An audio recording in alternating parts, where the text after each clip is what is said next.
Et elle avait une mémoire extraordinaire. Ses sœurs lui demanderont à elle certains détails, quelle était la couleur des plumes du chapeau de Thérèse quand elle avait 12 ans et qu'elle était à tel endroit, et elle s'en souvenait. Et finalement, au fur et à mesure qu'elle lui parle, il y a une espèce de bonté qui rayonne d'elle, une courtoisie, une délicatesse d'âme qui transparaît dans tout ce qu'elle dit.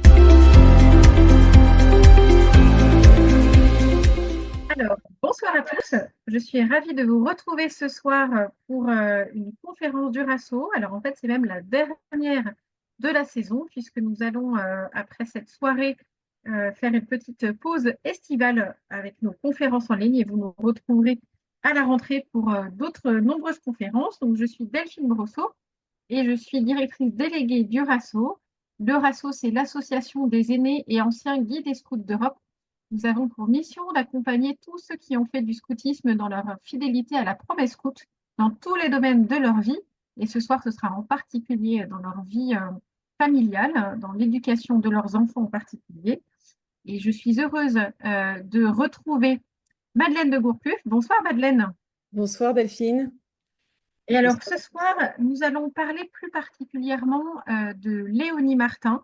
Donc, nous sommes là dans la suite d'une première conférence que nous avons donnée avec Madeleine le 22 mai qui s'intitulait Éduquer mon enfant à l'école des Saints-Louis et Zélie Martin. Et ce soir, nous allons parler plus particulièrement de Léonie Martin.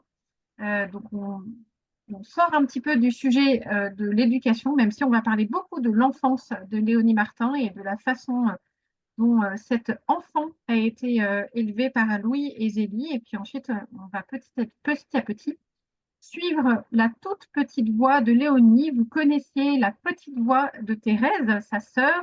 Et là, on va découvrir la toute petite voix de Léonie avec Madeleine. Alors, voilà, vraiment une présentation très rapide de ce que nous allons voir ce soir. Donc, on va voir plus particulièrement l'enfance difficile, douloureuse de Léonie au sein de cette famille Martin. Et puis, petit à petit, on va cheminer avec Léonie, voilà, pour petit à petit apprendre, voir comment se recevoir fragile, être à l'écoute de cette école d'humilité. Et puis, on parlera de la voie royale de la charité avec Léonie et cette toute petite voix. Alors, une petite présentation de Madeleine de Gourcuff. Madeleine, vous êtes mère de famille de 6 Oui. enfants qui ont entre 30 et 12 ans. Vous êtes également grand-mère, éducatrice, historienne et thérésienne. Vous êtes l'auteur de Se préparer à la première communion comme Sainte Thérèse de l'Enfant Jésus et de la Sainte Face aux éditions Teki. Et puis, d'une biographie de Léonie Martin, justement, qui, euh, qui est éditée aux éditions Artege, qui a été publiée il y a quelques mois. Et puis, vous avez fait partie de 2017 à 2020 de la commission historique pour la béatification de Léonie Martin. Peut-être que vous pourrez nous en dire quelques mots à la fin de ce webinaire. Donc, nous allons entendre la conférence de Madeleine. Vous aurez ensuite la possibilité de poser des questions à la fin de ce topo. Il y aura un petit temps d'échange de questions-réponses pour qu'on puisse vraiment répondre à l'ensemble de vos questions. Et puis, ce webinaire sera disponible en replay sur le site du RASO et sur la chaîne YouTube du RASO. Vous avez d'ailleurs déjà la première conférence que nous avions donnée avec Madeleine de Gourcuff, donc intitulée Éduquer mon enfant à l'école des Saint-Louis et Zélie Martin, qui est déjà disponible depuis quelques jours et que vous pouvez reprendre si vous le souhaitez. Voilà, l'introduction est faite. Madeleine, je vais vous laisser démarrer. Merci Delphine. Alors bonsoir à tous. Je ne sais pas si certains ont entendu la première conférence, mais cette conférence veut s'inscrire un peu dans la suite. Donc je vais moins insister aujourd'hui sur l'éducation qu'a reçue Léonie dans le cadre de la famille. Je vous renvoie à la conférence pour ceux qui ne l'ont pas entendue, parce que ça nous permet de gagner de la place dans notre temps imparti pour pouvoir traiter mieux la toute petite voix de Léonie Martin. Vous savez qu'on parle de la petite voix quand on parle de Sainte Thérèse. Eh bien, en fait, pour Léonie Martin, nous parlons de toute petite voix. Euh, Léonie Martin, tout le monde la connaît ou presque. On l'a connue parce que c'est la sœur de Sainte Thérèse de Lisieux, qui est très connue. Et on s'est intéressé effectivement à Léonie Martin parce que il y avait sa sœur et parce qu'en lisant la vie de la famille Martin qui a été publiée en 1945 par le père Piat, Stéphane Piat, qui est un franciscain. Eh bien, il a évoqué les difficultés de Madame Martin et de Monsieur Martin aussi avec Léonie, qui a fait trois essais de vie religieuse avant d'entrer définitivement à l'âge de 36 ans à la visitation de Caen. Mais elle a eu une enfance très très difficile qui a été marquée par des multi-traumatismes. Et je voulais justement ce soir, dans un premier temps, vous exposer un peu quelle a été son enfance, combien elle a été difficile et marquante pour elle, et combien ça aurait pu être un handicap rédhibitoire par rapport au restant de sa vie. Et cela ne l'a pas été parce que par la conjonction de la grâce, d'une famille aimante qui l'a toujours entourée, et puis aussi de sa famille religieuse qui l'a aussi entourée, eh bien, elle est parvenue à une certaine maturité spirituelle. On ne peut pas parler encore de sainteté puisque c'est l'Église qui statue sur ce terme, mais elle a été quand même très loin dans sa voie spirituelle. Alors, le Seigneur n'a pas besoin de deux saintes pareilles. Quand Thérèse dit à un moment, Seigneur, je voudrais t'aimer comme personne ne t'a jamais aimé, eh bien, cette phrase s'adresse à nous tous, parce que nous sommes tous uniques et nous avons tous notre place dans le cœur de Dieu, et nous avons tous une façon unique de l'aimer. Donc, nous tous, nous pouvons dire à la suite de Thérèse et de Léonie, Seigneur, je voudrais t'aimer comme personne ne t'a aimé. Et c'est cette voie spéciale qui est la voie de chacun à laquelle je vous invite ce soir. Alors, on va voir que Léonie a un chemin qui est tout simple, qui est la rencontre de la spiritualité salésienne et de la spiritualité thérésienne. D'abord, quelque chose qui ne l'a jamais quitté, c'est le désir d'aimer Dieu. Même au cœur de son enfance difficile, elle avait toujours ce désir d'aimer Dieu.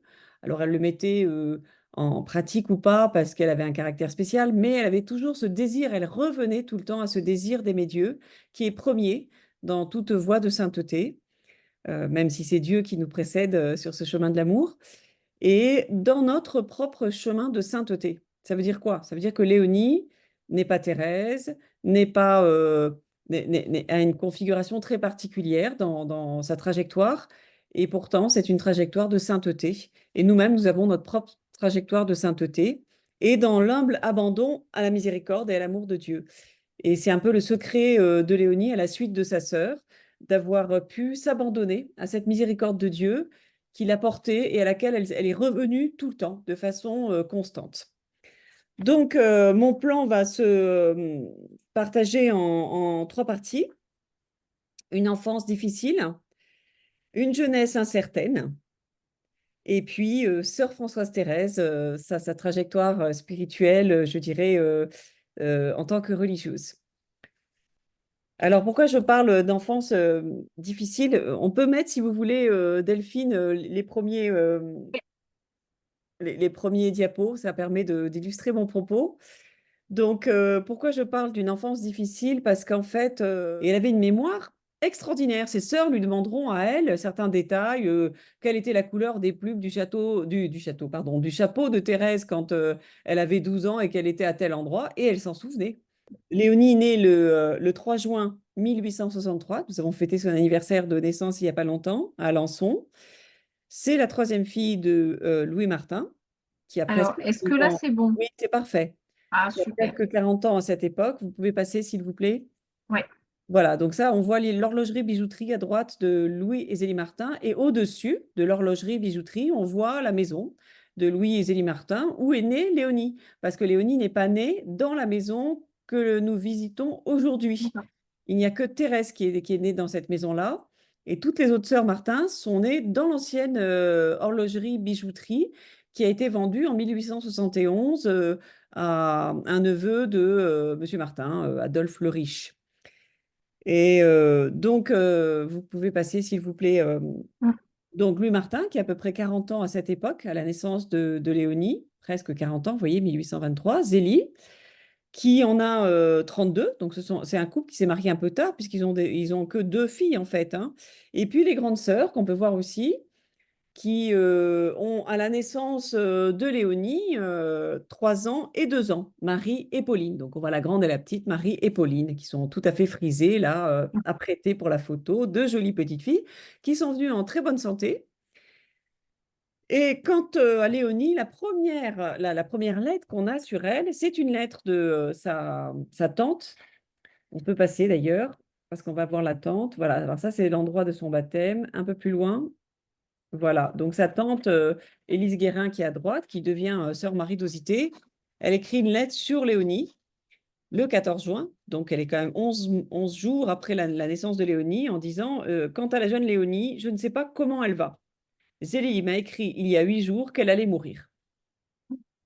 Ça, c'est la première lettre sur Léonie pour vous dire que dès son enfance, dès sa naissance, on se demande si elle va survivre. C'est un enfant qui est très chétif. Vers 11 mois, Zélie précise, la petite Léonie ne pousse pas bien. Elle ne paraît pas vouloir marcher. Elle est grosse et grande comme rien, sans être infirme, toutefois. Elle n'est que très faible et très petite. Elle vient d'avoir la rougeole, dont elle a été bien malade, avec des convulsions très fortes. Donc, à 19 mois, Léonie a une poussée d'eczéma qui est tellement violente que sa mère écrit à son frère qui est pharmacien. On a vu sa photo tout à l'heure quand il était encore très jeune. Et elle lui demande un remède pour Léonie parce que elle ne dort plus. Elle est couverte d'eczéma purulent et ça ne guérit pas. Ça fait 2 mois que ça dure. Elle se tourne vers sa sœur, toujours Marie d'Ausité, qui, comme elle est visitandine, se met à prier une bienheureuse à l'époque de la Visitation, qui est la bienheureuse Marguerite Marie. Elle a été béatifiée en 1864 et on fait une neuvaine à la bienheureuse Marguerite Marie. Et au bout d'une semaine, elle guérit. Zélie précise à la fin de la neuvaine, Léonie est bien mignonne et pas mal forte. Il est un fait certain, c'est qu'elle n'a jamais été malade depuis que la neuvaine a été faite par ma sœur. Elle court comme un lapin, elle est d'une agilité extraordinaire. Et sœur Marie d'Ausité précisera en 1869 quant à cette petite Léonie, je ne puis m'empêcher de croire qu'elle fera une petite visitandine. Et si elle n'est pas née dans le mois de Marie, elle est née dans celui du Sacré-Cœur. Donc il y a déjà une prophétie très forte. Vous voyez, deux extrêmes. À la fois, elle est très chétive, elle va mourir. Et puis de l'autre côté, elle est guérie par la bienheureuse Marguerite Marie. Et sa tante prophétise qu'elle deviendra visitandine. Et même après, elle prophétisera qu'elle deviendra sainte même, hein.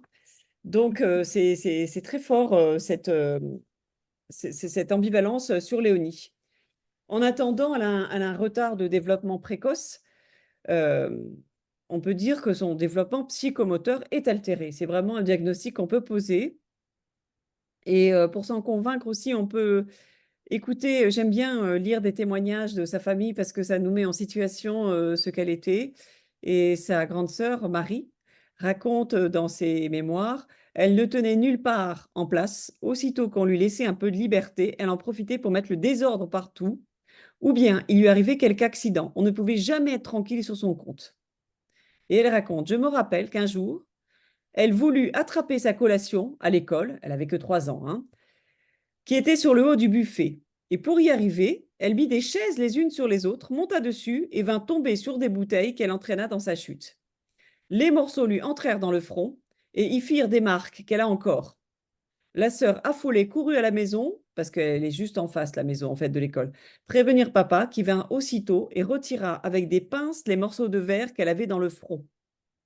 Donc là, on a vraiment une tranche de vie de Léonie qui est hyperactive, qui a des idées, qui est vivante, visiblement à ce moment-là, mais qui aussi est incontrôlable et assez butée. Et c'est vraiment quelque chose qui la, qui la caractérise, le fait d'avoir des idées très, très fixes. Toute sa vie, elle aura des idées fixes, surtout. Et c'est ce qui va faire finalement qu'elle pourra devenir religieuse. Mais quand ça s'applique à autre chose, c'est plus compliqué. Elle collectionne les otites. On se demande si elle n'est pas myope, parce qu'en fait, en parcourant un peu le monastère de la Visitation, les sœurs me disaient, vous savez, Léonie, elle a marqué le linge très tard et sans lunettes. Et je me suis dit, mais en fait, quand on est myope, je suis myope, eh bien, on a des lunettes de près beaucoup plus tard que les autres. Et d'ailleurs, c'est la seule indication pour laquelle on n'a pas besoin de lunettes très avancées en âge. Alors peut-être qu'il y a un opticien dans l'assistance qui va me dire le contraire, mais j'ai téléphoné à mon opticien qui m'a dit oui, oui, c'est ça. Donc, finalement, on se demande, c'est une supposition, hein, si elle n'est pas très myope, parce que ça peut expliquer beaucoup d'autres choses. Toujours est-il qu'on n'a pas de photos. Vous voyez, je vous ai montré des ravissantes photos de ces grandes sœurs, mais on n'a pas l'équivalent sur Léonie. Pourquoi? Bah, d'abord, on imagine bien ce que ça pouvait donner une petite fille avec le front bourrelé de cicatrices, avec une myopie et surtout une conjonctivite pendant 2 ans, les yeux toujours collés et le visage boursouflé d'eczéma. Elle ne devait pas être très jolie. C'est d'ailleurs pour ça que on reproche souvent à Zélie, dans une de ses lettres, de dire j'ai deux petites filles qui sont ravissantes, puis la troisième, elle est un peu moins belle, mais elle me fera tout autant d'honneur. Ben oui, objectivement, elle est moins belle. Quand on regarde une petite fille qui a de l'eczéma sur le visage, une conjonctivite et des cicatrices sur le front, évidemment qu'elle est moins belle. Et puis en plus, elle avait les dents qui n'étaient pas du tout rangées, Léonie. Donc forcément, ça faisait un tableau qui n'était pas très Oui. gracieux, faut le dire, même si après, sur les photos, je trouve que quand même, elle est assez bien quand même. Mais bon, voilà. Et puis, elle a un caractère étrange. Est-ce qu'elle est hyperactive? Est-ce qu'elle est légèrement autiste? Est-ce qu'elle est juste en retard? On ne sait pas vraiment. Les documents ne sont pas assez, euh, assez volumineux pour pouvoir, enfin, assez, enfin, on n'en a pas assez, tout simplement. Et à l'école, c'est un cancre. J'ai relevé un peu tout son parcours scolaire. Et Léonie elle-même, dans ses souvenirs, elle avoue qu'elle a été une très mauvaise écolière, par exemple, ne comprenant rien aux calculs, surtout aux divisions. Elle se contentait d'aligner des chiffres au hasard, les uns sous les autres, faisant ainsi la désolation de sa maîtresse. Donc on imagine très bien cet enfant qui veut bien faire, mais qui fait tout au hasard. Et de fait, même si elle a été scolarisée très tôt à l'école de la Providence d'Alençon, en face de la maison, de 3 à 8 ans, elle n'y a pas appris grand-chose, ça c'est sûr. Elle était très dissipée, pas du tout concentrée. En 1871, ses deux grandes sœurs sont depuis 3 ans à la Visitation du Mans, donc dans le pensionnaire où habite sœur Marie Dosité. Et c'est un pensionnaire qui est d'un très bon niveau et puis très soigné. Et sa mère aimerait bien qu'elle aussi, elle y aille. Elle fait un essai, c'est une catastrophe. Fait juste un mois, à l'âge de 8 ans, c'est une catastrophe. Elle revient à la Providence. Finalement, elle prend des cours avec une demoiselle parce qu'elle ne tient plus à l'école. Et puis, de janvier à avril 1874, quand elle a 11 ans, elle fait un deuxième essai à la Visitation. C'est sa tante qui s'en occupe presque exclusivement, parce qu'elle a besoin d'avoir toujours quelqu'un à côté d'elle. Vous voyez, c'est comme ces enfants qu'on reçoit dans les écoles qui ont tellement de difficultés qu'ils ne peuvent pas être pris en groupe. Ils sont obligés d'avoir une assistante de vie, enfin quelqu'un qui s'occupe spécifiquement d'eux. Bien Léonie, c'était pareil. Et donc, dans son caractère, elle essaye un peu de la mater, la chère tante. Puis après, elle s'aperçoit qu'avec beaucoup de compliments et de la douceur, elle y arrive mieux. C'est ce qu'elle fait. Mais elle s'aperçoit quand même, elle dit, son plus grand défaut, c'est de ne pas comprendre, pas plus qu'un enfant de 3 ans. Et elle en a 11. Donc, on voit bien qu'il y a quand même clairement un problème chez Léonie. Et dès qu'elle se trouve en compagnie, elle ne se possède plus et se montre d'une dissipation sans pareille. Alors Léonie est renvoyée de l'école et Zélie, sa mère, la mort dans l'âme, vient la chercher. On imagine un peu la scène, hein, les deux grandes sœurs désolées, honteuses, Léonie avec son petit paquet, les maîtresses un peu désolées, gênées, et c'est quand même très humiliant. Et Zélie écrit à sa sœur, quand nos enfants ne sont pas comme les autres, c'est aux parents d'en avoir l'embarras. Elle est assez pratique, cette chère Zélie. Alors elle inscrit à un cours particulier avec deux religieuses qui sont très bien, qui ont fait la classe avant. Et elle la met là-bas. Elle est avec une petite fille qui est plus jeune qu'elle. Et elle se dit que ça va aller bien. Et en fait, on s'aperçoit que la petite fille qui a été confiée par sa mère aux religieuses, en fait, elle est affamée par les religieuses, battue par les religieuses, et que les religieuses ne sont pas des religieuses. Ce sont des fausses religieuses qui se font passer pour des religieuses pour donner confiance en elles. Donc, ça finit très mal. Et elle est retirée à nouveau des religieuses. Et donc, elle se retrouve à l'âge de 12 ans sans avoir vraiment beaucoup suivi d'école. Alors, comme Marie, l'aînée, sort de pension et qu'elle essaye de faire de son mieux, et qu'elle va scolariser Céline, la petite sœur de Léonie qui a 5 ans de moins qu'elle, eh bien, elle se dit, ben, je vais scolariser les deux. Et puis, je demanderai à Léonie d'expliquer à Céline les cours, comme ça la mettra en valeur. Et puis, c'est la catastrophe. Alors, elle est scolarisée de 12 ans à 14 ans, 14-15 ans, jusqu'à leur départ, en fait, d'Alençon. Mais d'après ce que j'ai compris, c'est un échec, encore un échec, et toujours un échec. Donc, sa scolarité, vous voyez, c'est pas du tout. Elle n'est pas parvenue à vraiment se former. Alors, après, quand elle arrive après la mort de sa mère à Lisieux, elle va aller chez les bénédictines de Lisieux. Et ça sera sa vraie seule formation scolaire en tant que pensionnaire à temps complet. Et d'ailleurs, on voit bien que les religieuses qui s'occupent d'elle sont très délicates parce que la sœur qui s'occupe particulièrement d'elle dira de Léonie, je me rappelle de Léonie, elle avait une grande délicatesse de sentiment dans ses compositions de français. Si c'est pas merveilleux de pédagogie, ça, de la part d'une maîtresse, de pas dire oh, qu'est-ce qu'elle était nulle, quel cancre. Non, non, grande délicatesse de sentiment. Et ça, c'est vraiment, on voit, c'est pas la peine d'en dire plus, je pense, pour donner un peu une ambiance, une idée de l'ambiance de ce monastère qui avait une pension aussi. Alors, quand elle revient à la maison, elle a 23 ans, enfin, elle revient à 18 ans, mais à 23 ans, Thérèse, qui a 10 ans de moins qu'elle, donc qui a 13 ans, lui donne des leçons. Donc, elle a des leçons de grammaire, d'orthographe de Thérèse, qui le fait avec beaucoup de délicatesse d'ailleurs, pour pas l'humilier, mais pour vous dire que c'est pas terrible. Et alors, elle souffrira toujours de son orthographe, il faut la relire, et elle avait toujours un petit dictionnaire sur elle, à son usage personnel, pour vérifier les mots. Elle écrira, j'ai beaucoup souffert de mon infériorité. Et en fait, là, on pourrait se dire, bon, bah, elle est nulle en classe, elle a tout. Mais en fait, pas tant que ça. Parce que à côté de ça, elle a une hypermnésie, c'est-à-dire elle se rappelle de tout parfaitement bien. Et j'ai découvert avec étonnement, assez tardivement d'ailleurs, dans sa vie par le père Pia, qui est quand même, qui a des sources premières sur elle, qu'elle elle avait lu les 44 tomes de l'histoire de l'Église d'un dénommé Darras, Monseigneur Darras. Donc, j'ai eu la chance de pouvoir le voir un peu à quoi ça ressemblait à la bibliothèque dominicaine de Paris. Et c'est très impressionnant. Je ne sais pas si j'aurai le courage de lire ça, moi, un jour. Et elle était capable d'en citer des morceaux entiers, hein. Et elle avait une mémoire extraordinaire. Ses sœurs lui demanderont à elle certains détails, quelle était la couleur des plumes du château, pardon, du chapeau de Thérèse quand elle avait 12 ans et qu'elle était à tel endroit, et elle s'en souvenait. Donc, c'est vraiment paradoxal. Alors, encore un traumatisme, c'est pas fini, ce sont les deuils. Et là, vous pouvez nous montrer les photos des Ouais. petits-enfants.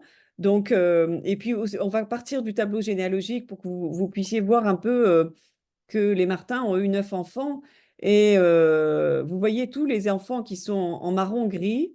Donc, Hélène, Joseph Louis, Joseph Jean-Baptiste, Mélanie, Thérèse sont morts à bas âge. Donc, d'abord, Joseph Louis, vous voyez, en 1867. Donc, Léonie n'a pas encore 4 ans. Rapidement après, Joseph Jean-Baptiste. Donc, il naît et puis il meurt peu de temps après. Et puis ensuite, nous avons malheureusement Hélène. Alors, vous voyez que Hélène, elle est née 1 an, 16 mois après Léonie. Et quand les deux sœurs, Marie et Pauline, que vous voyez en haut, sont parties en pension en 1868, Léonie se retrouve seule à la maison avec sa sœur Hélène. Donc, c'est vraiment sa compagne de jeu, celle avec qui elle partage son quotidien. Elle dort dans la même chambre, voire dans le même lit. Ça se faisait à l'époque. On en mettait deux par lit parce que les lits étaient assez larges et puis qu'on ne chauffait pas. Et voilà. Et donc, c'est vraiment sa compagne de jeu. Et cette petite Hélène, qui est vraiment un ange, euh, va mourir pratiquement sous ses yeux. Alors, Delphine, si vous pouvez nous mettre la photo Oui. des deux petits qui sont morts, voilà, on a des photos d'eux. Et ensuite, si vous poussez un peu plus loin, on voit la petite Marie-Hélène Martin. Vous voyez, elle était vraiment très mignonne, cette petite, une petite brune encore avec des petites boucles.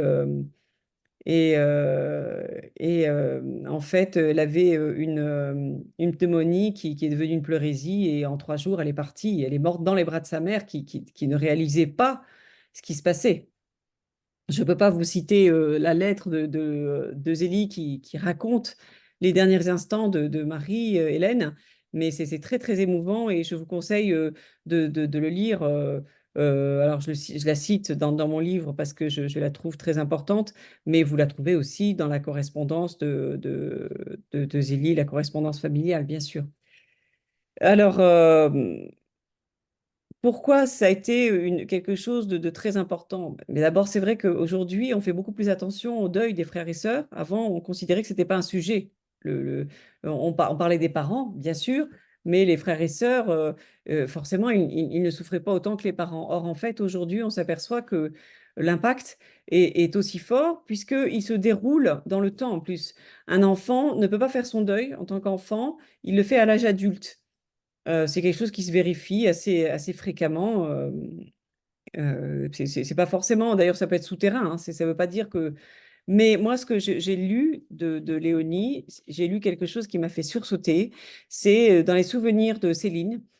Elle parle pas beaucoup de Léonie, mais elle parle de Léonie au moment où Thérèse entre au Carmel en 1888. Donc, vous voyez, si on calcule, et je calcule très mal, mais je crois qu'elle a à peu près 24 ans, Léonie, à ce moment-là.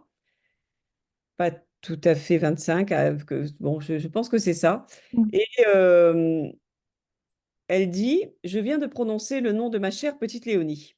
À ce moment, elle était revenue dans la famille, donc elles sont toutes les deux toutes seules, Céline et Léonie, avec leur père. C'était le bon Dieu qui me l'envoyait, privée, toute jeune de sa petite compagne Marie-Hélène, qui aurait été de son âge. Elle avait depuis, comme la prophétesse Anne, vécu dans le veuvage, Mm. ne quittant point sa chambre et servant Dieu nuit et jour dans la solitude et la prière. Ouais. Ça, c'est quand même incroyable qu'elle dise ça comme ça. Alors, on sait qu'elle n'a pas fait que vivre dans sa chambre, heureusement. D'ailleurs, les parents ne l'auraient pas supporté, mais c'est vrai qu'elle avait une tendance très marquée à l'isolement dans sa chambre et à s'isoler même de ses sœurs qui formaient deux pères, en fait, hein. Finalement, ça a été un double drame pour elle, le drame de perdre cette petite et le drame d'être toute seule face à deux pères de sœurs qui étaient très proches les unes des autres et même entrecroisées, en fait, comme on va le voir. Et, et finalement, elle en a souffert, c'est évident. Et d'ailleurs, Céline rajoute que quand elle sortait de sa chambre, c'était pour aller enterrer les morts dans les familles des pauvres.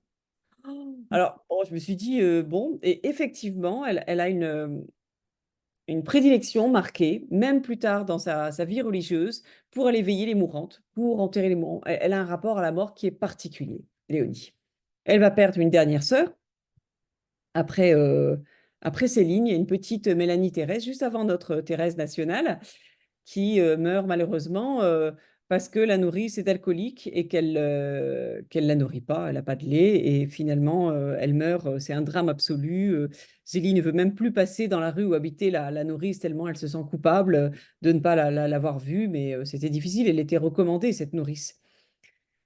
Et je n'ai pas fini, je n'ai pas fini les drames de Léonie, parce qu'on pourrait se dire, là, c'est bon, elle a sa dose. Eh bien, pas du tout. Le pire arrive.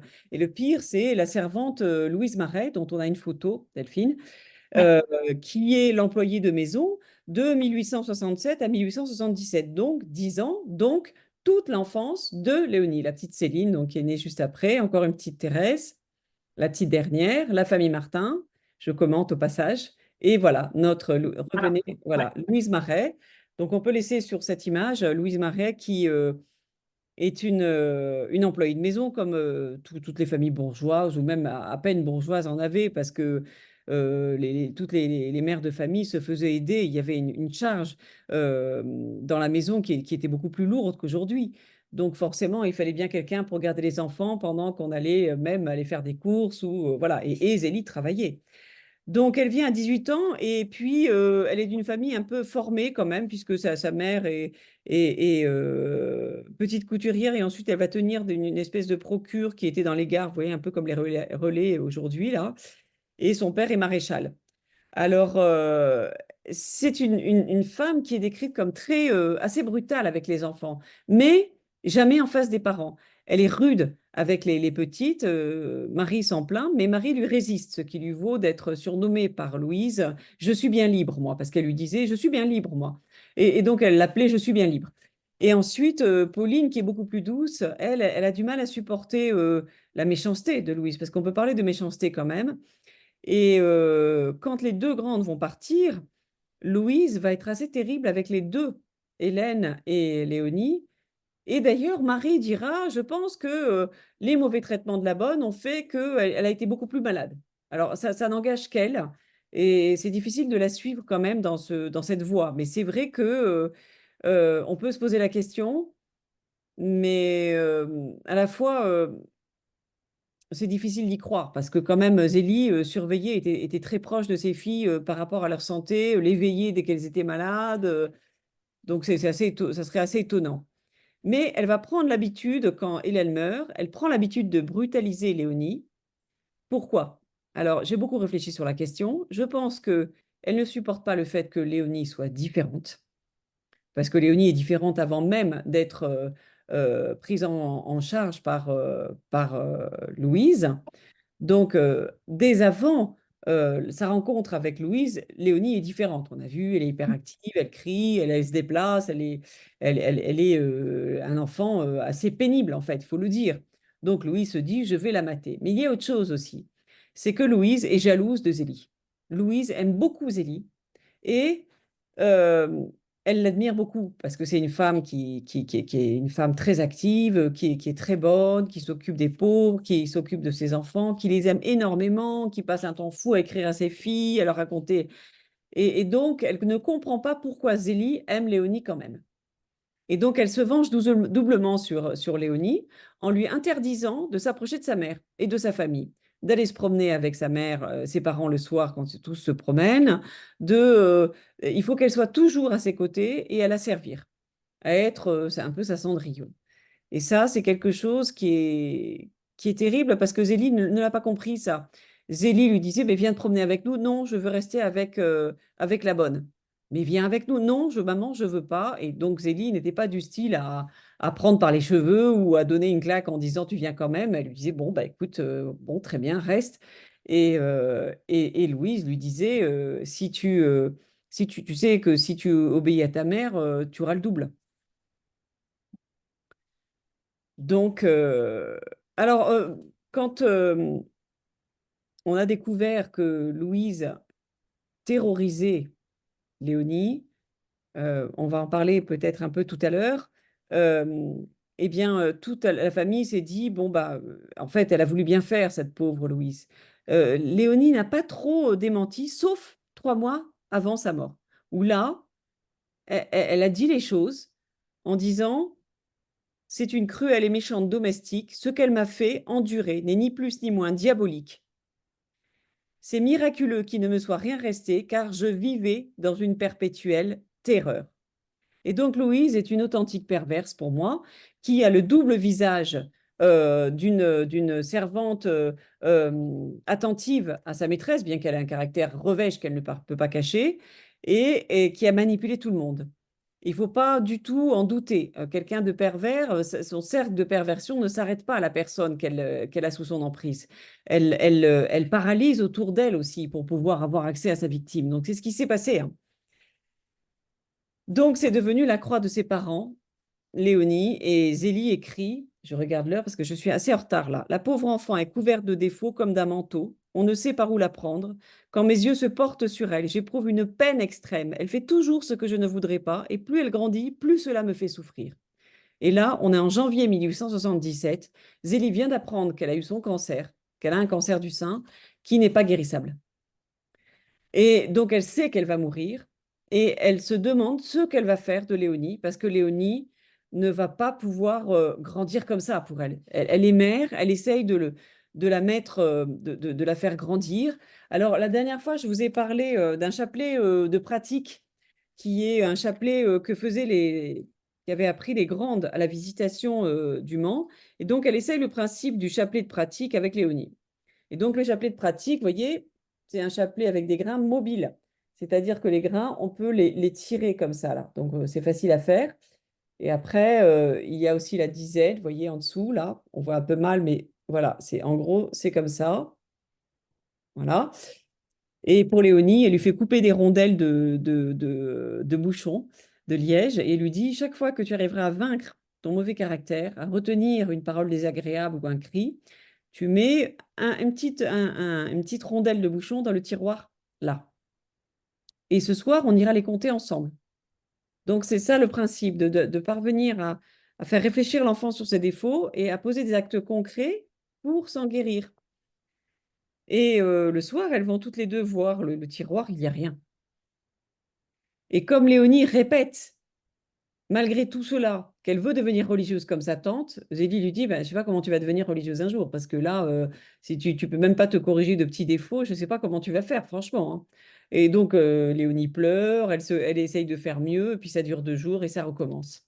Et finalement, le salut va venir de la mort de la tante Marie d'Osité, parce que Zélie lui demande de prier pour sa nièce en disant, la première chose que tu vas faire quand tu seras au ciel, c'est de me changer Léonie.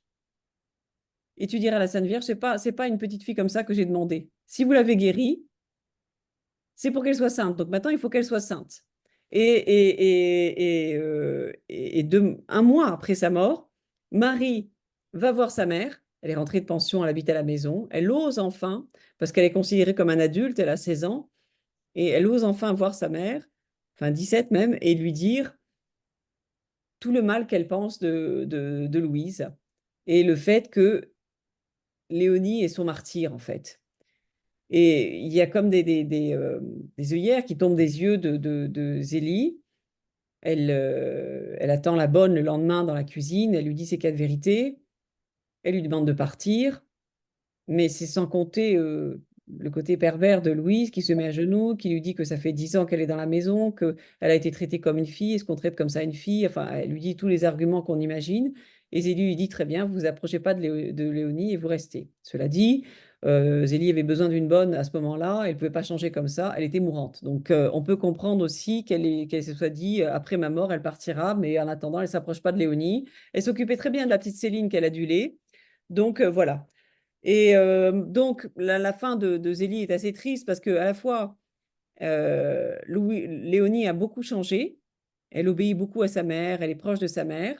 Zélie a changé aussi parce qu'elle est devenue beaucoup plus douce avec sa fille. Elle a compris qu'elle a besoin de beaucoup de douceur, de réconfort, de compliments, que son langage d'amour n'est pas celui qu'elle croyait finalement. Aujourd'hui, on dirait ça. Ouais. Et elle l'emmène à Lourdes avec elle, avec les 2 aînés, pour demander sa propre guérison à Zélie. Mais elle ne guérit pas. Et Zélie dit, au moins si la Sainte Vierge ne me guérit pas, je la supplierai de guérir mon enfant, d'ouvrir son intelligence et d'en faire une sainte. Alors ça, c'est beau parce que elle meurt et Marie dira, on peut dire elle a creusé un sillon et elle n'a pas vu fleurir ce qu'elle a semé. Ouais. Et c'est vrai, Zélie est morte avec cette angoisse de Léonie, en sachant, en s'en remettant à la miséricorde de Dieu, ce qu'elle a toujours voulu faire. Donc, on est un peu la conclusion de ce qu'on disait tout à l'heure, que son éducation a porté ses fruits, mais au long terme. Et donc, il faut avoir confiance en Dieu, il faut avoir confiance dans la prière. Et notre investissement dans l'autre n'emprunte pas un circuit droit, enfin en tout cas un circuit qui est compréhensible pour nous toujours, hélas. Donc, espérons, continuons à espérer avec nos enfants difficiles. Je vais passer donc à ma deuxième partie qui va être. Je vais un peu réduire la deuxième partie pour me concentrer sur la troisième, hein. Ne vous inquiétez pas, c'est pas la plus importante, mais il y a quand même certaines idées à souligner. Donc, vous pouvez mettre les petites photos là. Ouais. Euh, donc, Léonie, quand la famille déménage à Lisieux et elle se retrouve en pension à Notre-Dame. Voilà, ça, c'est le premier portrait qu'on a conservé d'elle. Elle a 12 ans. Voilà, le déménagement buissonné avec les 2 grandes qui s'occupent de la famille. Et c'est très étonnant parce qu'il y a 2 pères qui se reforment. Céline se confie beaucoup à Marie, c'est sa maman adoptive. Et Thérèse se confie beaucoup à Pauline, c'est sa maman adoptive. Et il y a toujours Léonie au milieu, en fait, hein. Et ça circule bien entre elles 4, mais Léonie est toujours à l'écart. Vous pouvez passer, hein.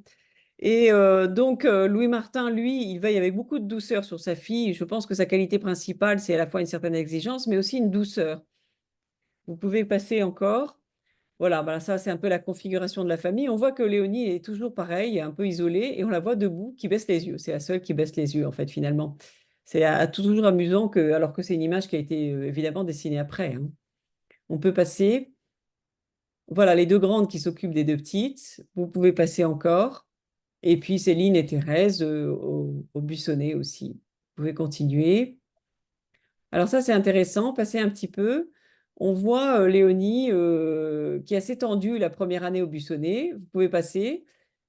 Voilà, encore une deuxième fois. Et là, on la voit un peu mal, mais on voit qu'elle est beaucoup plus détendue quand même. Son visage Ouais. est presque rajeuni, en fait. C'est étonnant.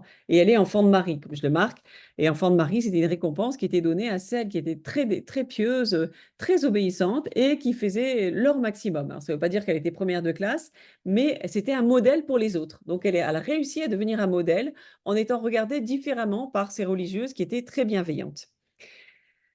Alors après, les choses vont se succéder. Ça va être le temps des vocations familiales, puisqu'en 1882, Pauline entre au Carmel. En 83, Thérèse tombe malade très gravement, puis elle est guérie par le sourire de Marie. En 84, Thérèse va être confirmée et c'est Léonie qui est sa marraine de confirmation. Et dans la foulée, on se pose la question de savoir si Léonie ne va pas devenir bénédictine, parce qu'elle fréquente beaucoup l'abbaye et on la tacle un peu dessus, mais elle ne devient pas bénédictine. En 1886, Marie annonce son intention de rejoindre sa petite sœur Pauline au Carmel. Et donc, on fait une grande tournée à Alençon pour pouvoir aller sur la tombe de Zélie. Et là, coup de théâtre, Léonie, qui avait demandé un parloir chez les Clarisses, est entrée chez les Clarisses pendant la promenade et derrière, en tenue de Clarisse. Vous pouvez passer un peu, on va voir ce que c'est qu'une tenue de Clarisse, parce que Ouais. c'est assez impressionnant, une tenue de postulante Clarisse. Il la trouve comme ça, en fait. J'ai trouvé une photo. Alors, c'est pas Léonie, évidemment, vous pouvez passer. Voilà, le sourire, encore, la confirmation. Léonie à cette époque. Et puis, voilà ce que c'est voilà comment ils ont trouvé Léonie quand même. Elle était derrière la grille du parloir et elle était comme ça, avec cet air un peu terrible d'ailleurs, hein, en disant, regardez bien mes yeux, c'est la dernière fois que vous les voyez parce qu'après, vous ne pourrez plus les voir. Alors, gros coup de théâtre. Alors, le père Pierre, le premier biographe, dit c'était inattendu. Si on lit bien, c'était pas vraiment inattendu. On savait qu'elle voulait entrer chez les Clarisses. La mère supérieure était la même que du temps de Zélie. Donc, elle avait connu Léonie adolescente et elle devait se réjouir de ses progrès. Mais on ne s'attendait pas à ce qu'elle rentre aussi vite. Et je pense qu'elle a eu un moment d'impulsivité comme personne Mhm. hypersensible, et puis un moment aussi de courage, de se dire, si je ne rentre pas maintenant, peut-être que je n'arriverai jamais à rentrer parce que les Clarisses, c'est très dur. Et effectivement, c'est très dur. 7 semaines plus tard, elle en sort, ravagée d'eczéma. Le régime est tellement austère qu'elle ne peut pas rester plus longtemps. Et elle arrive au Buissonnet pour la grâce de Noël de Thérèse. Et c'est très amusant, enfin pas amusant vraiment, mais c'est très intéressant de voir que Thérèse parle de sa grâce de Noël sans évoquer du tout Léonie. Or, Léonie était là. Léonie était là. Elle venait de sortir de chez les Clarisses, totalement déprimée. Il est possible qu'elle ait rejoint après la messe de minuit sa chambre comme d'habitude, puisque on le dit, hein, elle est tout le temps isolée dans sa chambre, et que le père était un peu contrarié et qu'il a dit, heureusement, de voir les cadeaux dans les chaussures de Thérèse, ça s'est dit, mais c'est encore un enfant, on la traite comme un enfant. Heureusement, c'est la dernière année. Thérèse est blessée par cette parole de son père, et puis elle prend sur elle et elle décide d'aller au-delà de la blessure, et c'est la grâce de Noël, elle devient forte et elle dit, je commence à ce moment-là ma course de géant. Et c'est très Ouais. intéressant parce qu'on voit d'un côté Thérèse qui commence son envol et Léonie qui est clouée au sol par sa fragilité en sortant des Clarisses. Donc, il y a vraiment deux routes qui se séparent et qui vont aux extrêmes et qui pourtant se rejoindront un jour. Alors, après ces Clarisse, elle réfléchit et elle se dit, ben, puisque je ne suis pas faite pour les austérités extrêmes, il faut que je prenne un ordre qui est fait pour les femmes en difficulté, qui ont des difficultés de santé, vieilles, âgées, veuves, c'est les visitandines. Vous pouvez mettre Ouais. Saint François de Sales et Sainte Jeanne de Chantal. C'est un ordre qui a été créé en 1610. On a célébré d'ailleurs récemment l'anniversaire de cet ordre, puis ça a été créé, je crois, un 6 juin, c'est ça. Et, euh, et donc, il y a cette idée d'accueillir les femmes fragiles. Donc, elle se dit, ben là, j'ai toute ma chance puisque je suis fragile. Mais comme le monastère, vous pouvez passer, est dans une ambiance de reconstruction, encore post-révolutionnaire, vous voyez, et puis là, c'est pas vraiment une abbaye, là où elle est. Ça, c'est l'ancienne abbatiale dans laquelle elle vit, qui est l'ancienne maison des pères bénédictins de l'abbaye bénédictine du coin. Donc, c'est pas du tout aménagé pour une vie conventuelle. elles en souffrent beaucoup et elles vont être obligées de tout détruire pour tout reconstruire. Aujourd'hui, la visitation de Caen a été reconstruite au début de ce siècle, en fait, fin du XXe siècle, hein. Enfin, la fin 19e, début 20e. Donc, c'est compliqué. Les sœurs sont entassées. Ça veut dire une vie très régulière pour éviter les frictions. Elle souffre physiquement et puis aussi moralement de l'éloignement de sa famille. Et puis, il ne faut pas oublier qu'elle a toujours dans son cœur ce deuil, cet éloignement, cette peur des séparations. C'est un échec. Elle en ressort 6 mois après. Elle va recommencer un deuxième essai entre 93 et 95, alors que son père a été interné et est sorti. Et c'est un deuxième échec. Et je vais venir à son entrée définitive, excusez-moi. Alors, on peut regarder les quelques diapositives, comme ça va me permettre de résumer cette époque. Thérèse est rentrée au Carmel, donc en 1888, on la voit à 14 et 15 ans. Léonie est restée dans le monde avec sa sœur Céline, qu'on voit à côté d'elle. On peut passer. Elle habite chez son oncle et sa tante, donc Isidore Guérin et Céline, avec sa cousine Marie qui est en haut à gauche, et puis Céline qui est debout. Léonie avec son parapluie. On peut passer. Voilà, ça c'est quand son père est rentré de son internement psychiatrique. Il ne pouvait plus marcher. C'est la raison pour laquelle on l'a autorisé à sortir, parce qu'on avait toujours la crainte qu'il puisse avoir un comportement incontrôlable. On peut passer. Ça, c'est juste après sa deuxième sortie de la visitation, donc elle est encore en deuil de son père. On peut passer, et ses quatre sœurs, plus la cousine qui est avec le voile blanc, Marie Guérin, sont carmélites au même endroit à Lisieux. Donc ça, c'est quand même incroyable, parce qu'elles, elles ont toutes réussi, et dans un ordre austère, et elle se retrouve sur le carreau, vieille célibataire. Elle a fait un vœu de chasteté en 1888, mais elle est célibataire et elle se demande quand elle va rentrer. Et une seule croit dans sa vocation, elle a déjà d'ailleurs offert ses vœux pour ça, c'est Thérèse. Thérèse a demandé à Dieu euh, pour Léonie, il faut qu'elle soit visitandine et si elle n'a pas la vocation, donnez-la lui. Donc Thérèse est vraiment mais radicale, elle sait que Léonie est faite pour ça. Elle le sait, elle le pressent, elle a son instinct de mère spirituelle qu'elle est dans son monastère malgré son jeune âge, et elle sait que c'est ce qu'il faut pour Léonie. C'est pas simplement un désir qu'elle plaque sur elle, hein. Je le précise. On peut passer encore. Voilà, donc Thérèse meurt en 1897, on peut passer, et Léonie, qui est restée dans le siècle, va entrer à la visitation en janvier 1899. On peut faire une petite pause. Alors, elle entre définitivement. euh, Sa vie va être à la visitation maintenant, puisqu'elle meurt en 1941. Donc, elle va rester à la visitation de 1899, janvier, jusqu'en juin, le 17 juin. On a fêté son anniversaire de mort récemment, le 17 juin 1941, à l'âge de 78 ans.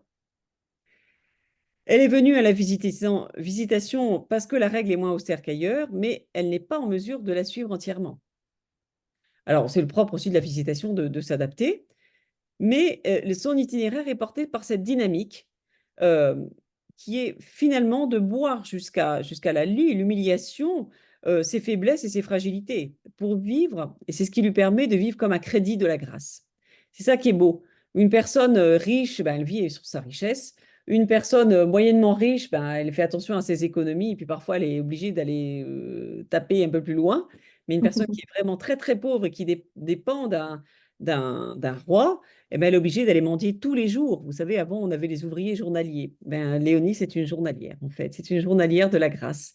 Elle vient tous les jours, petit pas par petit pas, puiser euh, en Jésus, par son amour qu'elle a pour lui, mais aussi dans le Saint-Sacrement, euh, dans, euh, dans la prière, dans sa vie conventuelle, qui est une vie aussi faite de charité vis-à-vis des autres. Eh bien, ce petit pas quotidien qu'elle fait vers le bon Dieu. Alors parfois, elle explique bien à la suite de Thérèse que ce n'est qu'un petit pas. Elle monte ce pas, et puis elle est trop faible, elle tombe. Et puis elle remonte le premier pas, la première marche, et puis elle tombe à nouveau. Et c'est un peu ce principe d'être journalière de la grâce, et elle est obligée tous les jours de monter le même pas. Mais finalement, que voit le Seigneur dans notre vie? Que voit-il? Est-ce que vraiment il voit la grandeur de nos œuvres? Est-ce que vraiment il voit ce qu'on fait d'extraordinaire, qu'on a bâti un hôpital, qu'on a sauvé 10 000 personnes. Non, je pense que en fait, ça ne nous appartient pas, ça. Ce qui nous appartient, c'est d'être dans notre vocation et de l'habiter pleinement avec Dieu. Et c'est ce qu'a fait Léonie, justement. Alors, elle a gardé ses fragilités. Quelles sont ses fragilités? Ben, sa santé, qui est toujours aussi fragile. Elle est, par exemple, elle est très frileuse. Elle dit qu'elle est un vrai grillon. Elle a toujours sommeil parce qu'elle dort très très mal. Et puis, elle a toujours ses poussées d'eczéma. Alors, quand elle a poussé d'eczéma, je ne sais pas si quelqu'un a de l'eczéma dans mon auditoire, mais je me suis assez renseignée et je peux vous dire que de l'eczéma toute la nuit, c'est comme si on a été couverte de boutons de moustique, en fait. Hein, et qu'on ne devait pas se gratter parce que si on se gratte, ça saigne. Et c'est encore pire. Donc, en fait, elle dit, je suis comme Saint-Laurent sur son grill, certaines nuits. Donc, c'est ça l'eczéma. Et puis, elle a des soucis, de l'anémie, un estomac qui ne digère rien. Et puis, à l'âge de 50 ans, elle n'a plus de dents. Donc, c'est un peu étonnant, ça, parce qu'un jour, il y a un carme qui demande Sœur Françoise Thérèse. Souvent, on la confondait, on disait Sœur Léonie. On a eu du mal à comprendre qu'elle était devenue Sœur Françoise Thérèse. Alors, parfois, on l'appelait Sœur Léonie.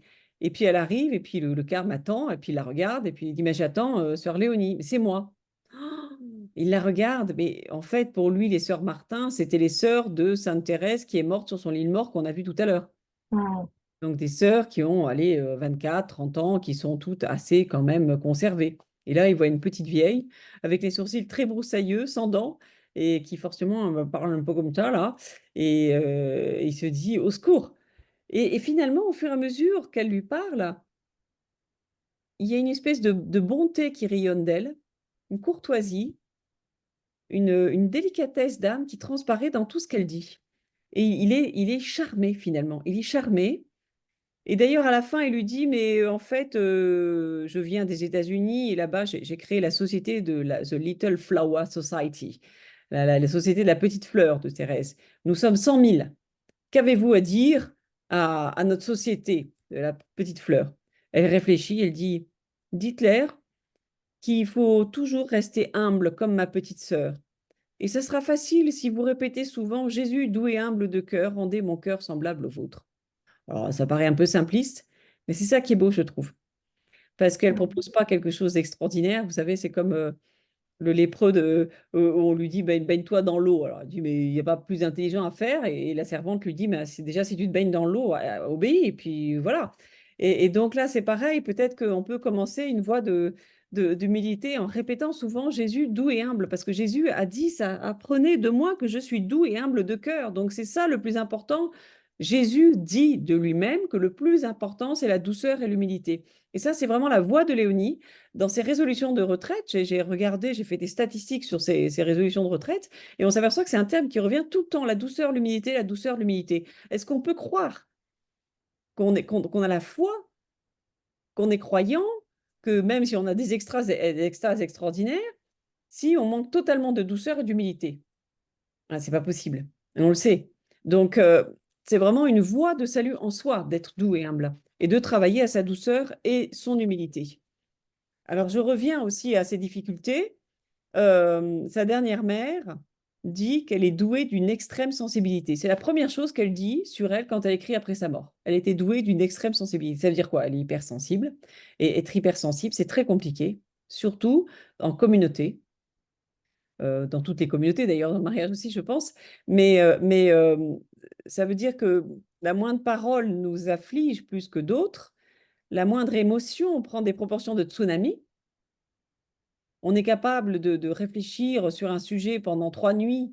Moi, j'ai une amie qui est hypersensible. Je lui disais, tiens, tu n'as pas donné ça à tel endroit. Elle va y passer pendant 3 nuits dessus en se disant, mais pourquoi j'ai pas donné ça? Pourquoi j'ai pas donné ça? Et en fait, il n'y a pas de quoi. Mais c'est le principe de l'hypersensibilité de se faire une montagne d'une fourmilière et des tsunamis intérieurs qu'elle seule connaît. Parce que de l'extérieur, ça ne se voit pas, mais à l'intérieur, c'est un tel charivari qu'on a du mal à faire ce qu'on a à faire. Et précisément, elle écrit, par exemple, euh, on lui offre un cadeau et elle dit, je suis absolument sans parole. Mon cœur est débordant d'amour et de reconnaissance. À bientôt le ciel, car dans cet exil, on ne fait que balbutier. C'est pour ça que je souffre tant. C'est-à-dire qu'elle n'arrive pas à exprimer ce qu'elle a. Elle a une grande susceptibilité naturelle et une empathie sans recul. Et ça, c'est compliqué à gérer quand même. Et puis, elle a tendance à la dépression. Pourquoi? Bah, elle est multi-traumatisée quand même, hein. Elle a quand même toute son enfance derrière elle qu'elle n'a pas laissée à la porte du couvent. Donc, elle dit, je suis souvent un peu mélancolique, c'est le fond de mon caractère. Il ne faut pas faire attention, je trouve l'exil bien long. Et en fait, c'est vrai qu'elle souffre de cet exil. Quel exil? Un double exil. L'exil loin de ses sœurs, puisque quand elle rentre en 1899, elle est partie pour ne plus voir de toute sa vie ses sœurs. Ses sœurs sont en clôture, elle est en clôture. Il n'y a pas de visio, il y a même pas de téléphone. Ce sont des lettres. Et elle va avoir la chance de voir deux fois ses sœurs. Une première fois en 1904, sa sœur Pauline vient, passe pour des histoires d'affaires et elle s'arrête, elle voit Léonie. Et puis en 1915, elle va témoigner, on a les photos d'ailleurs, au procès de béatification et procès apostolique exactement de Thérèse. Et pour cela, elle va au Carmel de Lisieux où elle retrouve ses sœurs. Et ça, c'est un moment de retrouvailles extraordinaire que ses sœurs regretteront finalement d'avoir fait parce qu'elle va en souffrir pendant 2 ans. Pendant 2 ans, ça va la faire retomber dans une dépression profonde parce qu'elle a revu ses sœurs. Elle a vu le bonheur que c'était d'être avec ses sœurs. Elle se demande si elle n'aurait pas dû être carmélite avec elle, alors qu'elle sait très bien qu'elle n'a pas la force.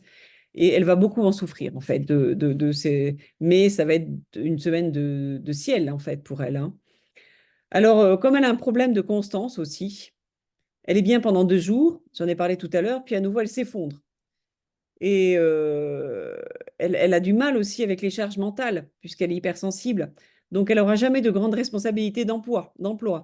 Et donc, par exemple, on lui confie l'infirmerie à un moment, et c'est la catastrophe. Alors, elle raconte, notre bien-aimée mère a été fortement grippée. Elle est infirmière, Léonie, à ce moment-là. Tu penses avec quelle tendresse et dévouement tout filial de sa petite infirmière l'a soignée de son mieux, jusqu'à la brûler avec des cataplasmes trop épicés de moutarde. Voilà mon savoir-faire, petite sœur chérie. Vois-tu si j'ai besoin d'être aidée en tout? Elle constate cela. Et après, en 1921, elle n'a plus d'emploi parce que, en fait, c'est trop fatigant pour elle. En fait, elle a besoin d'être aidée beaucoup et elle se fait, pareil, une montagne d'une fourmilière. Donc, on ne peut pas lui donner une responsabilité. C'est trop lourd pour elle psychiquement. Et elle finit par écrire à sa sœur, il y a eu changement d'emploi pour ta nullité de petite sœur, gros gens comme devant, tu sais désormais que mon seul exercice est d'aimer et de m'effacer toujours plus. Alors elle a demandé l'humilité, et ben elle l'a. Et le Seigneur l'a vraiment prise au mot parce que chaque fois, il la prend au mot et elle est vraiment beaucoup humiliée, cette chère Léonie. Et plus que personne, elle a conscience de sa faiblesse. Elle dit, la toute petite se sent si pauvre et si inférieure à vous sous tout rapport. Mais malgré ses faiblesses, elle a pu persévérer dans la vie religieuse. Alors comment? Eh bien, par la sainteté visitandine. Avant, on résumait la sainteté à une pratique d'austérité. Aujourd'hui, on a Saint Romuald, par exemple. Eh bien, je lisais sa vie ce matin, c'est effrayant, c'est effrayant. On raconte qu'il était avec un ermite, et l'ermite lui dit, tu récites les 150 psaumes tous les jours, et dès qu'il fait une faute, l'ermite lui frappe l'oreille gauche. Et puis, au bout d'un moment, il s'aperçoit qu'il est un peu sourd. Alors, il dit, vous voulez pas frapper l'autre? Voilà un exemple de sa sainteté, commente-t-on. Bon, alors aujourd'hui, ça place plus du tout ce genre de choses-là, mais à l'époque de Léonie, on avait encore ça dans la tête, l'idée d'une pratique d'austérité extrême. Et Léonie a compris qu'elle ne peut pas. Alors Thérèse l'avait bien expliqué aussi, que sa toute petite voix, c'est pas une voie d'austérité choisie, mais une voie d'austérité reçue. Je donne un exemple, quelqu'un qui justement est sourd, ben, il n'a pas choisi sa surdité, mais par contre, c'est une vraie austérité. Donc de l'aimer et de l'épouser dans la douleur avec Jésus, ça, c'est une manière de vivre l'austérité et d'offrir toutes ses souffrances au Christ. C'est une vraie austérité, mais on ne l'a pas choisie. Alors, bon, ça ne veut pas dire qu'elle ne ferait pas des petites austérités tous les jours, hein. Par exemple, quand elle est malade et qu'on veut lui donner des bonnes choses qu'elle considère en trop, elle va dire non. Je veux rester une vraie religieuse, c'est pas la peine de me gâter trop. Donc, je ne dis pas qu'il faut se laisser aller non plus, hein, attention, hein. Bon, mais elles sont sur un chemin où l'ascèse habituelle des grands saints ne leur est pas permis à la visitation. Et Saint François de Sales dit cette phrase extraordinaire que j'aime tellement, pratiquons certaines petites vertus propres pour notre petitesse. À petit mercier, petit panier. Ce sont les vertus qui s'exercent plus en descendant qu'en montant. Et partant, elles sont portables à nos jambes. Alors, quelle vertu? La patience? On est obligé de descendre nous-mêmes pour la patience, de nous rabrouer nous-mêmes en quelque sorte, hein, de descendre par rapport à ce qu'on imagine de nous dans la patience. Le support des prochains, le service, l'humilité, la douceur, le courage, l'affabilité, la tolérance de notre imperfection. Et ainsi ces petites vertus.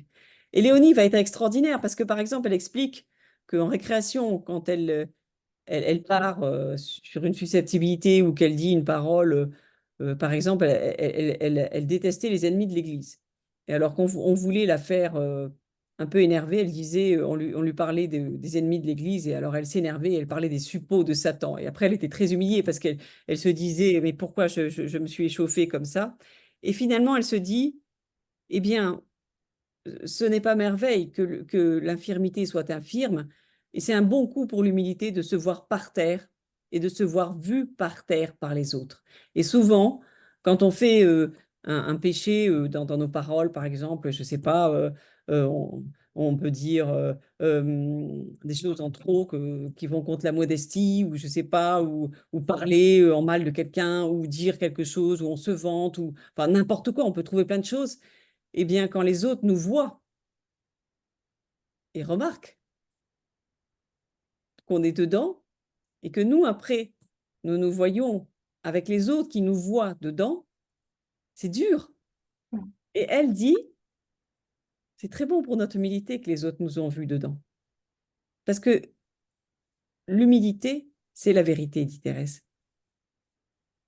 Et donc, de nous voir par terre, c'est la vérité sur notre être. C'est la vérité sur ce que nous sommes vraiment. Qu'est-ce que nous sommes vraiment? Ben, remplis d'imperfections. Qu'est-ce que nous voulons faire? Le mieux pour Dieu.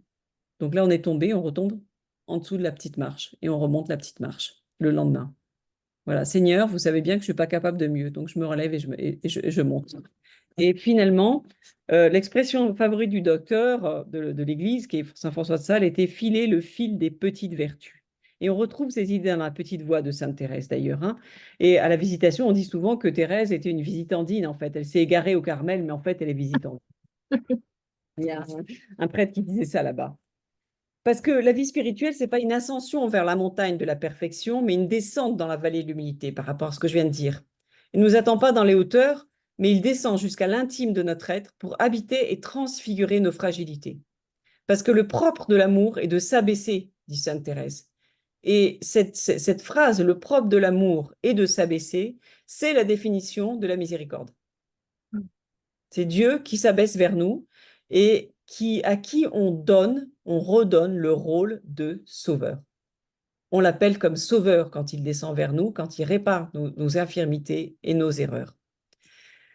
Ô Jésus, que ne puis-je dire à toutes les petites âmes ta condescendance ineffable?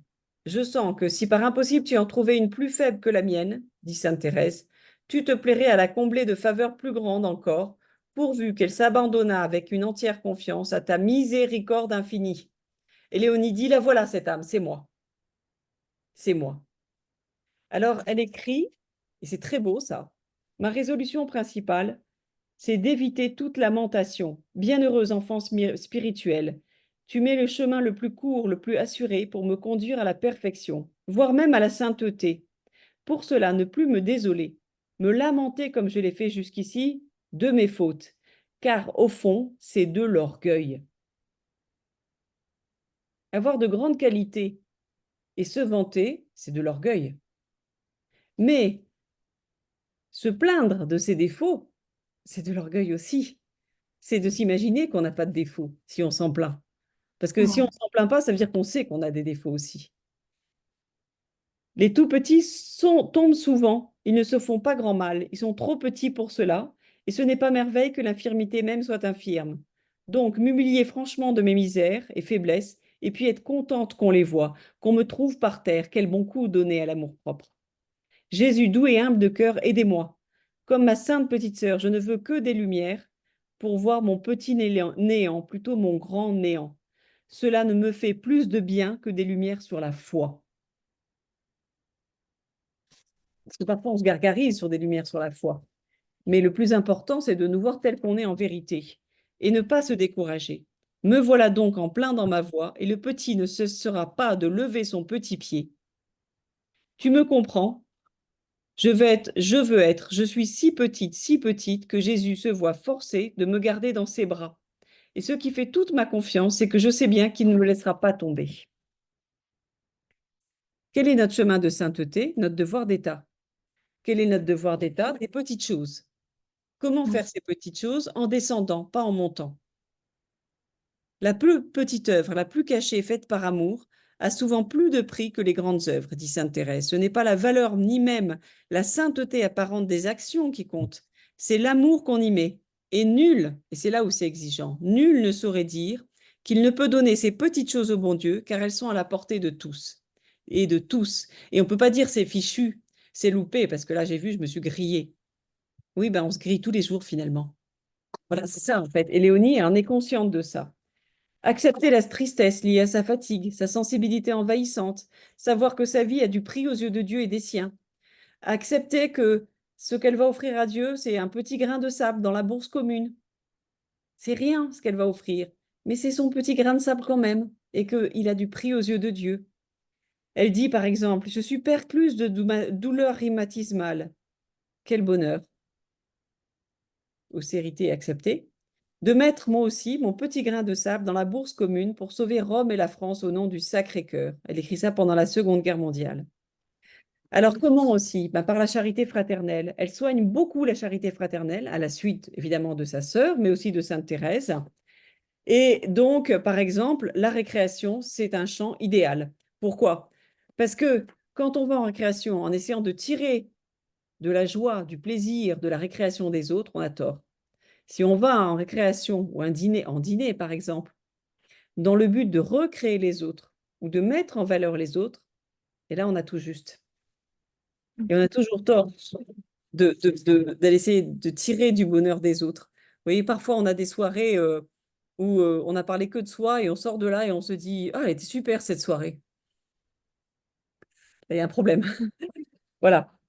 Ma résolution, c'est de pratiquer la patience pendant la récréation en m'efforçant d'être douce et aimable avec toutes mes sœurs, puisque la patience est la pierre de touche de l'humilité. Ça, c'est très fort. La patience est la pierre de touche de l'humilité. Plus je serai petite effacée, moins je serai tenace et attachée à ma manière de voir et d'entendre les choses, plus je serai heureuse. Parce que très unie au bon Dieu, la vertu me sera plus facile en me passionnant comme Thérèse pour l'oubli. Alors, je vais aller plus vite parce que là, il est déjà 10, je vois, que je vais juste vous lire ce que disait sa supérieure sur elle. La note dominante de la physionomie surnaturelle de notre bien-aimée sœur fut une sincère et profonde humilité. Douée d'une extrême sensibilité, elle dut à des efforts généreux de surmonter les premières difficultés de la vie religieuse, ne se décourageant jamais des obstacles qu'elle y rencontrait. Très affectueuse, elle éprouvait le besoin de témoigner à ses sœurs des sentiments de dilection. Dilection, c'est d'amabilité, tout empreinte de la plus religieuse cordialité. Alors, une délicate bonté était toujours le premier mobile de ses actions et la fin qu'elle s'y proposait. Je vais passer et j'arrive à ce qu'elle dit là. Notre vertueuse sœur, avec son faible tempérament, sa nature délicate, sensible, a sans doute beaucoup donné au bon Dieu. Elle l'avoue simplement, en ajoutant qu'il est bien doux d'avoir un secret d'amour et de souffrance pour Jésus seul. Ces secrets sont fidèlement gardés, car elle endure beaucoup sans se plaindre, cherchant plutôt à tromper notre compassion en chantant un gai refrain pour plaisanter sur sa démarche trop traînante ou sa difficulté à se servir d'un membre endolori. Et on la voit à la fin de sa vie, dans les couloirs de la visitation. Elle n'a pas dormi de la nuit, elle a de l'eczéma, elle a les côtes qui se soudent, elle respire mal, elle souffre d'arthrose, c'est très douloureux l'arthrose, et pourtant, elle va en récréation en chantant et en s'occupant des autres. Et ça, pour moi, c'est le summum de la sainteté, parce que c'est là où ça se joue finalement. Et en conclusion, moi, je parlerai de cet évangile que je trouve tellement adapté à Léonie, à plusieurs égards, mais vous allez tous y souscrire, je pense. En ce temps-là, comme Jésus enseignait dans le temple, levant les yeux, il vit les gens riches qui mettaient leur offrande dans le trésor. Il vit aussi une veuve, alors ça me fait penser à Léonie, misérable, y mettre 2 petites pièces de monnaie. Alors il déclara, en vérité, je vous le dis, cette pauvre veuve a mis plus que tous les autres, car tout cela, pour faire leur offrande, ont pris sur leur superflu, mais elle a pris sur son indigence. Elle a mis tout ce qu'elle avait pour vivre. Je pense que là est notre secret de sainteté, de mettre tout ce qu'on a pour vivre. Et je m'arrête là. Oh, merci Madeleine. Merci beaucoup. C'était passionnant, lumineux. Un peu long, Euh, désolée. non, non, vraiment, c'est passé très vite. J'ai pris plein de notes. Non, vraiment, merci beaucoup. Si vous avez des questions, vous pouvez les poser dans le petit onglet questions-réponses. Voilà, on va essayer de le faire Oui, assez rapidement parce oui. que c'est vrai Vous qu'il avez est tard. été longue, hein. Et non, non, mais c'était génial. Merci beaucoup. J'avais une mini question, enfin, voilà, deux petites questions. Euh, Quand on parlait du caractère étrange de Léonie, on vous disait justement, on ne sait pas si c'était de l'autisme, un retard, de Oui, l'hyperactivité. Est-ce oui. que, je me demandais si, notamment pour son procès en béatification, est-ce qu'il y a des médecins ou des psychiatres qui se sont intéressés à Léonie et pour essayer de comprendre justement ce qu'il y avait derrière son caractère et ses difficultés. Alors, en fait, je pense que peut-être qu'il y a eu un médecin ou des spécialistes qui se sont posé la question pour le procès, mais là, je n'ai pas eu accès à leur diagnostic parce que moi, D'accord, faisais partie de la commission historique et ok. que c'était des documents confidentiels qui étaient destinés à Rome. Donc là, ça, je ne peux pas D'accord. répondre sur ce point. Par contre, j'ai eu la chance de rencontrer une pédopsychiatre à qui j'ai demandé justement, donc Marie Ruellan pour la citer, à qui j'ai demandé de faire, au regard de ce que j'avais écrit, parce que je pense aussi que c'était intéressant de lui faire faire ce diagnostic en ayant lu mon livre, qui est, je pense, bon, enfin, le plus dans les détails par Mm. rapport au caractère de Léonie. Eh bien, elle m'a dit, elle m'a fait un diagnostic gentiment. Et donc, pour elle, il y a un trouble du neurodéveloppement D'accord. que, elle aurait pu être TDAH, le trouble déficitaire de Mm. l'attention, mais elle a quand même d'autres symptômes qui font que ça ne serait pas forcément pertinent. Et puis aussi, elle disait, elle écrit, la maltraitance subie est venue aggraver des troubles probablement préexistants et contrarier le développement psycho-affectif de l'enfant ainsi que son développement intellectuel et son comportement. Et donc, elle disait, elle conclut en disant qu'il y a toujours une part de mystère dans l'évolution et la croissance de l'enfant. Et elle disait que ce qui est très important dans Léonie, finalement, c'est qu'il est vain d'enfermer quiconque dans un diagnostic, Mm. même si un diagnostic est éclairant et qu'il donne une conduite à tenir thérapeutique, mais que ce qui est très beau, c'est que c'est les compétences qui doivent être mises en lumière et valorisées, renforcées par la présence aimante de l'entourage. Et finalement, c'est ce qui s'est passé pour Léonie alors qu'elle n'a jamais eu de suivi psychologique. Elle a eu un entourage extrêmement aimant et bienveillant et qui l'a encouragée, parfois cadrée, il faut le dire, mais qui lui a permis de s'épanouir finalement. Très bien, merci beaucoup. Alors, on avait une question. Alors, déjà, des remerciements pour la conférence. Et puis, quelqu'un nous demande si vous savez où en est le procès, justement, en Non, béatification. en fait, je suis allée sur le site de la visitation de Caen. Et rien n'est annoncé encore. En fait, il D'accord. y a une postulatrice qui est Madame Consolini, qui a, je crois, rendu son dossier à Rome à la Congrégation des Saints, mais après, on attend qu'elle soit déclarée vénérable, en fait, hein. Donc Mm. là, elle est servante de Dieu. On attend qu'elle soit déclarée vénérable si Rome se décide. Et après, on attend un miracle pour qu'elle soit béatifiée et un deuxième miracle pour qu'elle soit canonisée. Ok, très bien. Alors, C'est bon pour cette question. Pour l'instant, je n'en vois pas d'autres. Euh, J'avais juste aussi, je me faisais la réflexion quand on parlait notamment des différentes épisodes de dépression, de souffrance de Léonie. Euh, et on a souvent, enfin, on a l'impression que, enfin, peut-être aujourd'hui encore plus, mais on associe beaucoup la sainteté à la joie. Oui. Euh, et du coup, je voulais avoir votre regard sur justement le rapport entre sainteté et bonheur ou sainteté et joie et aussi, enfin, voilà, on a l'impression que Léonie a été quand même assez malheureuse dans sa vie, tout en luttant vraiment contre ça. Mais voilà, quel est le rapport entre la sainteté, à votre avis, et cette difficulté, en fait, cette souffrance, cette vie, hein, oui, qui a été difficile et parfois malheureuse dont elle a souffert? Alors en fait, elle souffrait d'abord d'être différente, de se sentir différente, ça c'est sûr, d'avoir ce double exil loin du ciel où étaient les siens et loin de Lisieux où étaient aussi les siennes, enfin encore sur terre. Mais en fait, cette notion de joie, c'est quelque chose de très intéressant et qui mérite d'être creusé parce que nous-mêmes, on a souvent des coups durs. Mm. Est-ce que pour autant, on est malheureux? Vous voyez, il peut nous arriver des choses horribles, et pourtant pouvoir savourer le bonheur d'un sourire d'enfant, en tout cas on l'espère, de pouvoir savourer pour Léonie une récréation et on disait qu'elle n'était pas triste en récréation. Elle Mm. riait, même si dans son cœur, le matin, elle avait pleuré parce qu'elle trouvait que c'était dur de vivre, dur de ne pas être déjà au ciel, ça la faisait souffrir, mais pour autant, elle était quand même heureuse de vivre, hein. Mais il a fallu qu'elle consente à la vie. C'est vrai qu'il y a eu un travail sur elle qui est, je pense, des séquelles très fortes de son enfance et notamment de tous les deuils qu'elle a dû vivre. Et chez elle, ça a été plus fort que chez les autres. Mais Thérèse de Lisieux elle-même, elle a été guérie Mm. justement par la grâce de Noël. Elle a été très, très, très traumatisée par tous les morts et les séparations qu'elle a eu à souffrir. Donc, on ne sort pas indemne de deuil, on ne sort pas indemne de certains malheurs.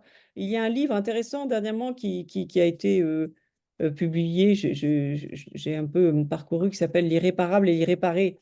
Et en fait, il y a l'irréparable, des traumatismes majeurs dans nos vies qui restent quelque part irréparés, mais est-ce que ça nous empêche de vivre? C'est ça la vraie question. Oui, C'est pas oui, pourquoi, c'est comment on doit vivre qui est important.